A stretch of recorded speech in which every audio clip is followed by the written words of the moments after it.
नमस्कार, मैं हूं आपके साथ पूर्णिमा मिश्रा। हमारी खास प्रोग्राम क्या कहते हैं नरेंद्र मोदी में आज आपको सुनवाएंगे पीएम मोदी का वो ऐतिहासिक भाषण जो उन्होंने 18 नवंबर 2023 को राजस्थान के भरतपुर में दिया। अपने भाषण में प्रधानमंत्री ने कहा कि कांग्रेस का स्वभाव शुरू से ही दलित विरोधी रहा है।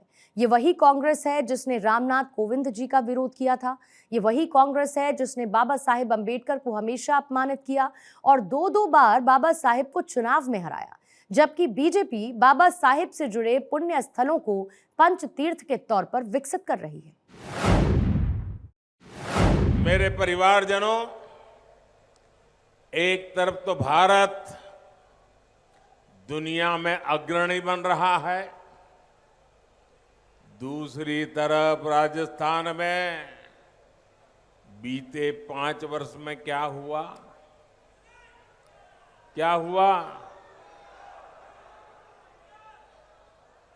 5 साल में क्या हुआ? 5 साल में जो बर्बादी हुई इसके लिए जिम्मेवार कौन है? राजस्थान को पीछा धकेलने के लिए जिम्मेवार कौन है? राजस्थान के नौजवानों का भविष्य बर्बाद करने वाले कौन है? यहां कांग्रेस ने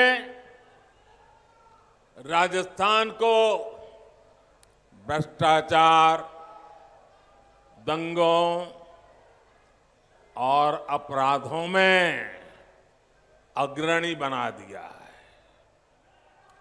और इसलिए राजस्थान कह रहा है, इसलिए राजस्थान कह रहा है, जादूगर जी कौन ही मिले वोट जी। मेरे परिवारजनों, आपने यहां ब्रज क्षेत्र की बड़ी मशहूर कहावत है। हमारे यहां वो बोला जाता है, जा पत्तल में खानो वहां में छेद करनो। कांग्रेस ने यहां आपके साथ ऐसा ही किया है। यहां कांग्रेस सरकार की जिम्मेदारी थी कि वो हर नागरिक के जान माल की सुरक्षा करे, लेकिन हुआ क्या? बीते 5 वर्षों में बहनों बेटियों पर, दलितों पर, वंचितों पर सबसे ज्यादा अपराध हुआ, सबसे ज्यादा जुल्म हुआ। होली हो, रामनवमी हो, हनुमान जयंती हो, कोई भी त्योहार आप लोग शांति से नहीं मना पाए। दंगे, पत्थरबाजी, कर्फ्यू, राजस्थान में यही सब चलता रहा। कांग्रेस जहां जहां आती है वहां वहां आतंकवादी, अपराधी और दंगाई बेलगाम हो जाते हैं। कांग्रेस के लिए तुष्टीकरण ही सब कुछ है। कांग्रेस तुष्टीकरण के लिए किसी भी हद तक जा सकती है, चाहे इसमें आपका जीवन तक दांव पर क्यों न लगाना पड़े। साथियों, कांग्रेस ने राजस्थान की महिलाओं के विश्वास को भी चकनाचूर कर दिया। जो मुख्यमंत्री खुद कहे कि महिलाएं रेप के फर्जी मामले दर्ज करवाती है, क्या वो महिलाओं की सुरक्षा कर सकते हैं? क्या कोई मां, बहन, बेटी ऐसी बात खुद कह सकती है कि मेरे और ये क्या हो गया है कांग्रेस के लोगों को? क्या ऐसे मुख्यमंत्री को, ऐसे जादूगर को 1 मिनट भी कुर्सी पर रहने का हक है क्या? 1 मिनट भी रहने का हक है क्या? अब उनको विदाई करोगे कि नहीं करोगे? आप लोग पक्का करोगे? 25 तारीख आपके हाथ में है। भाई और बहनों, महिलाओं को लेकर कांग्रेस की सोच कितनी गिरी हुई है, ये कांग्रेस के एक मंत्री के बयान से भी पता चलता है। महिला अत्याचार पर उस मंत्री ने कहा कि इसलिए हो रहा है क्योंकि राजस्थान मर्दों का प्रदेश है।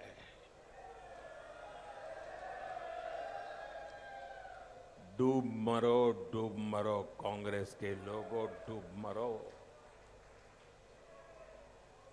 क्या भाषा बोलते हो आप? क्या राजस्थान के मर्द जो इस मिट्टी के लिए मौत को आलिंगन करने वाले शौर्य से भरपूर यहां के मर्द होते हैं, यहां के मर्द बहन बेटी की इज्जत की जिंदगी के लिए खुद की जिंदगी दांव पर लगा देते हैं। बेटियों की इज्जत के लिए मरने मिटने में कोई जो मर्द है वो पीछे नहीं रहता। लेकिन उस राजस्थान में कांग्रेस के जादूगर के प्रिय मंत्री ये कहें कि तुम मर्दों का प्रदेश है और इसलिए बहनों को जुल्म होता रहता है। अरे कांग्रेस को शर्म आनी चाहिए कि नहीं आनी चाहिए? इस राजस्थान के मर्दों की माफी मांगनी चाहिए कि नहीं मांगनी चाहिए? यहां की माताओं बहनों की माफी मांगनी चाहिए कि नहीं मांगनी चाहिए? क्या राजस्थान की कोई भी मां, बहन, बेटी इस बयान को स्वीकार कर सकती है? ये बयान राजस्थान के हर माता बहन के सीने में भाले की तरह चुभ रहा है। और कांग्रेस ने इस मंत्री को सजा देने के बजाय इनाम दे दिया है। टिकट दिल्ली वाले भी इससे सहमत हो गए और इसलिए दिल्ली में बैठे लोग वे भी इस बात से सहमत हो गए, इस पाप से सहमत हो गए और इसीलिए उनको टिकट दे दिया। सवाल ये उठता है कि जादूगर के एक प्रिय मंत्री के पास वो कौन सी दूसरी लाल डायरी है कि दिल्ली को भी झुकना पड़ा और ऐसे व्यक्ति को टिकट देना पड़ा। दिल्ली में बैठे कांग्रेस के हर नेता को इस मंत्री की सच्चाई का पता है, लेकिन फिर भी इस मंत्री के पास कोई ऐसी जानकारी है, दिल्ली में बैठे हुए लोगों की भी कोई जानकारी है, सब उससे कांपते हैं, टिकट दे दिया है। मैं आपको वादा करता हूं, यहां भाजपा की सरकार बनने के बाद उस राज को भी खोलने की कोशिश की जाएगी।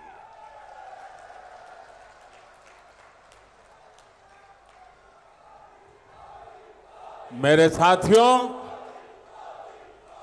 राजस्थान से कांग्रेस को सदा सर्वदा के लिए हटाने की जरूरत है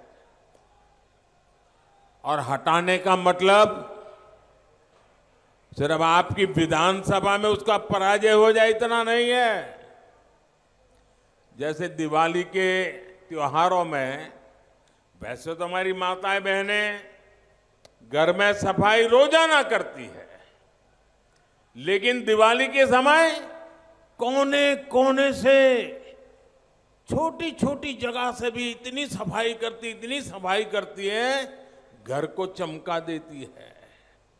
जैसे दिवाली के त्योहार में माताएं बहनें हर कोने की सफाई करती है ना, ये चुनाव भी वो दिवाली है।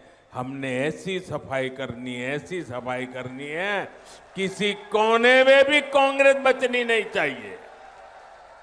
करोगे? पक्का करोगे? तब तो देव दिवाली ऐसी मनेगी।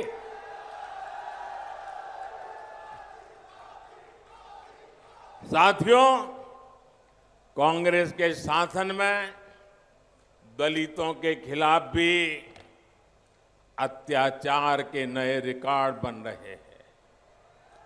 कांग्रेस स्वभाव से ही दलित विरोधी है। मैं एक सबसे ताजा उदाहरण आपको देता हूं। अभी हाल में ही देश को पहला दलित मुख्य सूचना आयुक्त मिला, चीफ इंफॉर्मेशन कमिश्नर। उनका नाम है हीरालाल सामरिया जी। ये दलित मां का बेटा हीरालाल, ये आपके इसी डीग गांव के रहने वाले हैं। ये डीग थोड़े समय पहले तक भरूच, ये हमारे भरतपुर जिले का हिस्सा हुआ करता था। लेकिन दुर्भाग्य ये है कि कांग्रेस को एक प्रतिभाशाली दलित अधिकारी की नियुक्ति भी पसंद नहीं आई। इसके लिए जो मीटिंग रखी गई थी उसका भी कांग्रेस ने बायकॉट किया। कांग्रेस एक दलित अफसर को ऊंचे पद पर पहुंचते हुए देख ही नहीं सकती। ये वही कांग्रेस है जिसने रामनाथ कोविंद जी का विरोध किया था। ये वही कांग्रेस है जिसने बाबा साहब आम्बेडकर को हमेशा अपमानित किया। कांग्रेस ने दो बार बाबा साहब को चुनाव में हराया, उन्हें राजनीति से दूर करने की कोशिश की। जबकि ये भाजपा है जो बाबा साहब से जुड़े पुण्य स्थलों को पंच तीर्थ के तौर पर विकसित कर रही है। बाबा साहब के बाद दशकों दूसरा दलित कानून मंत्री भी भाजपा ने ही बनाया है। हमारे राजस्थान के ही अर्जुन राम मेघवाल जी आज देश के बड़े बड़े कानूनों को बनाने में बड़ी भूमिका निभा रहे हैं। मेरे परिवारजनों, आपका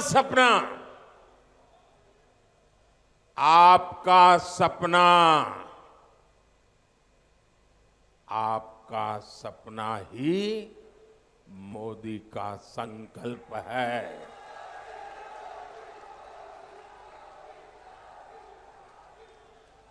और मोदी के लिए तो आप ही उसका परिवार है। जो कुछ है सब आप ही है मेरे लिए।